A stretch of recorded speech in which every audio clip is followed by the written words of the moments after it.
A Deep Web é basicamente uma parte da internet que não pode ser acessada por meio de mecanismos de buscas convencionais como Google, Bing ou Yahoo. Devido a isso, por lá você encontra vários tipos de produtos ou serviços que vão desde conteúdo sobre livros até drogas, armas e assassinos de aluguel. Embora seja um local entre aspas escondido da internet, ainda em alguns casos raros é possível você ser localizado, mas obviamente é muito mais difícil que na Surface Web. E isso faz com que muitas pessoas mal intencionadas aproveitem para praticar crimes, que foi o caso de 3 homens que através da Deep Web cometeram um dos crimes mais chocantes do Japão. Olá, eu sou o Babushi e antes de iniciar esse vídeo eu queria pedir para você deixar o seu like e se inscrever, pois isso vai me ajudar bastante, principalmente porque tá muito perto de eu conseguir chegar a 2.000 seguidores. E vocês deixando o like e a inscrição é algo que é muito simples para vocês, mas para mim é algo que significa muito. Então, se você puder me ajudar, eu ficarei muito grato, beleza? Então, vamos ao vídeo.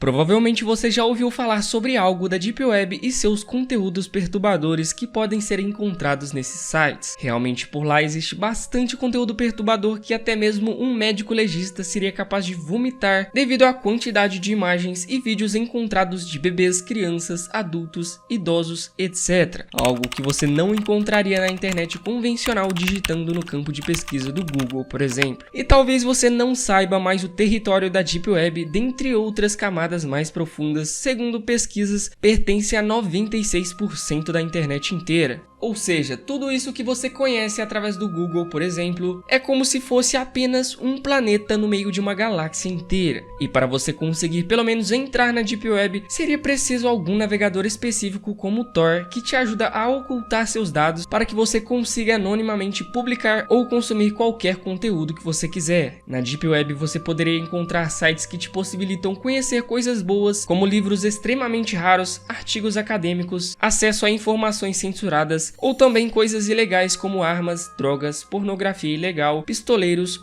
ou cair em golpes. Pois é, se até na web normal existem diversos golpistas, imagine um local totalmente anônimo com pessoas altamente perigosas. Então, obviamente, se você compra algo na Deep Web, você pode ser roubado por algum anônimo, pois até os pagamentos são realizados por criptomoedas que são mais difíceis de rastrear do que as transações com moedas tradicionais. E se você está pensando que é super difícil entrar na Deep Web, ou apenas hackers conseguem entrar, você está totalmente enganado.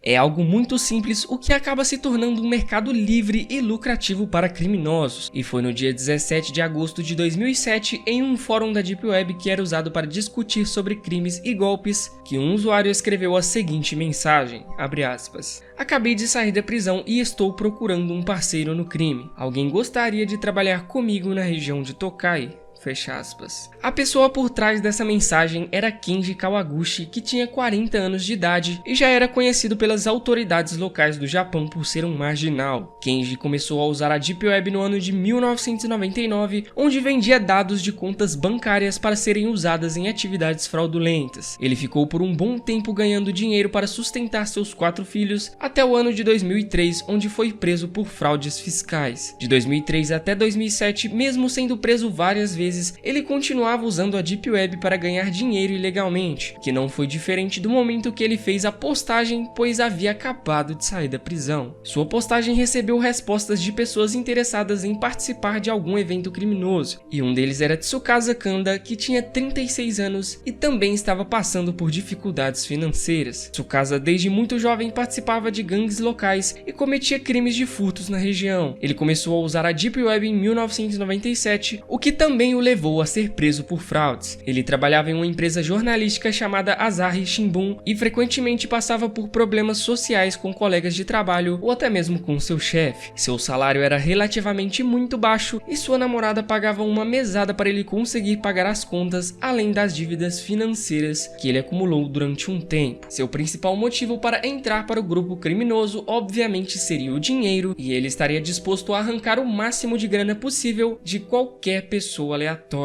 O segundo homem que também comentou na publicação seria Yoshitomo Hori, de 32 anos, que estava com uma dívida de 4 milhões de ienes, que convertido seria aproximadamente 160 mil reais. Apesar dos outros indivíduos citados anteriormente terem sido presos, suas fichas contavam com crimes entre aspas menores. E Yoshitomo, além da dívida, em 1988 já havia matado um casal na província de Aichi, depois de efetuar um roubo de 60 mil ienes dentro do apartamento onde ocorreu o crime. Havia também um terceiro homem que respondeu à publicação, chamado Uichiro Hondo, mas ele não participou do assassinato que iremos falar mais à frente, e por não obter mais informações sobre ele, ele será descartado da história. Mas enfim, o grupo estava formado por Kenji, Tsukada e Yoshitomo, então eles se encontraram no dia 21 de agosto para falar sobre seus planos na tentativa de conseguir uma grana fácil. As ideias seriam furtar carteiras, assaltos e até mesmo sequestros. Eles estavam dispostos a roubar qualquer pessoa para talvez pagar algumas dívidas ou gastar com besteiras sem precisar trabalhar duro. O ponto de encontro seria na residência de Kenji, que na verdade era um furgão porque obviamente sua situação financeira não lhe permitiam o conforto de morar em uma casa de verdade. Após algumas conversas, eles decidiram roubar alguém que frequentava o cassino da cidade. O plano seria segui-lo até sua residência e consequentemente roubar o máximo de coisas que conseguirem carregar. No dia 21, eles aguardaram do lado de fora de um cassino e depois seguiram um jogador que dirigia um Lexus até sua casa, mas logo desistiram após perceber que a casa estava com um alarme, além de ter um cachorro gigantesco no quintal. Eles voltaram para o cassino, onde conseguiram perseguir outro jogador até sua residência, mas o assalto foi cancelado porque a vítima morava em um apartamento com um ótimo sistema de segurança. Na noite do dia 23 de agosto, eles conseguiram invadir o escritório de um encanador na cidade de Nagakuchi, mas eles logo precisaram fugir quando o dono percebeu a invasão e novamente eles não conseguiram roubar nada.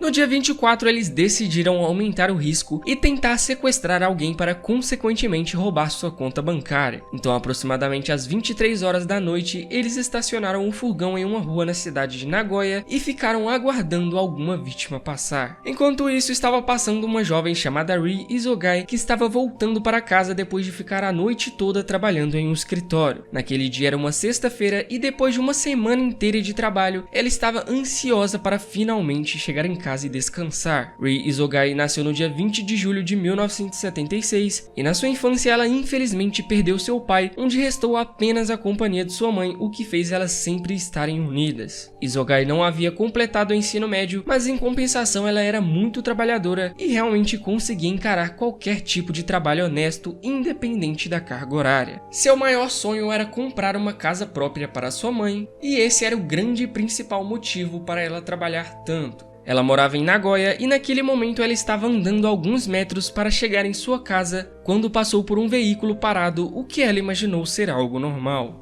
Próximo ao veículo havia um homem parado olhando desconfiadamente para os prédios em volta, e quando ela estava passando, ele fez uma pergunta para Isogai. Você sabe onde eu poderia encontrar uma loja de conveniências aqui por perto? E assim que ela foi responder educadamente, os comparsas rapidamente a puxaram para dentro do veículo, enquanto ela gritou desesperadamente por ajuda. Infelizmente ninguém apareceu para ajudá-la, e quando ela percebeu já estava no banco de trás sendo sequestrada por 3 homens que nunca tinha visto na vida. Isogai foi amarrada dentro do carro e levada para um local isolado na intenção de conseguirem os dados de sua conta bancária. Ela estava usando uma bolsa de mão que tinha 60 mil ienes, que convertido seria mais ou menos R$2.400. Ela também começou a ser pressionada para informar sua senha do banco, o que ela não queria falar, pois havia 8 milhões de ienes que foram juntados com vários anos de trabalho para comprar a tão sonhada casa própria. Após várias agressões, ela foi ameaçada por Kenji de estupro, o que fez ela falar a senha, e infelizmente após isso ela foi espancada até a morte por um martelo golpeada 30 vezes na cabeça. Os 3 assassinos foram até uma loja de ferramentas para comprar uma pá e depois seguiram para enterrar o corpo de Isogai na região nordeste de Nagoya.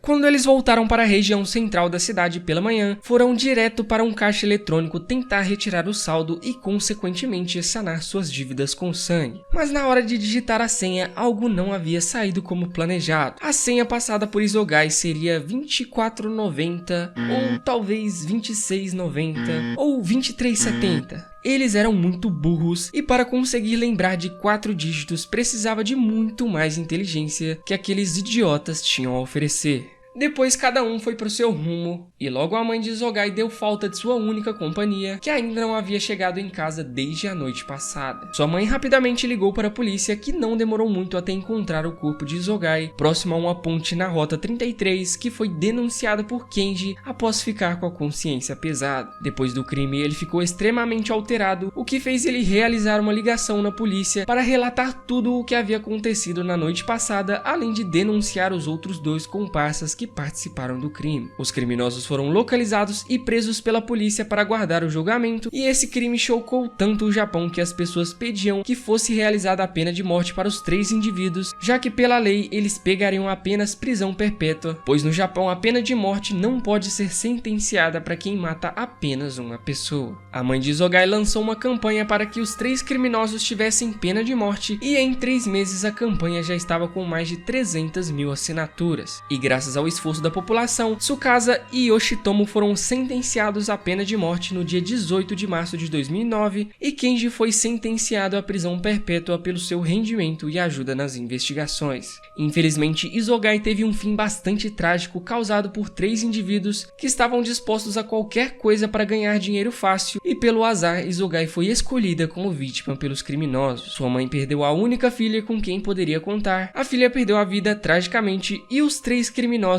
perderam a liberdade em busca de um pedaço de papel que para alguns é mais valioso do que a própria vida.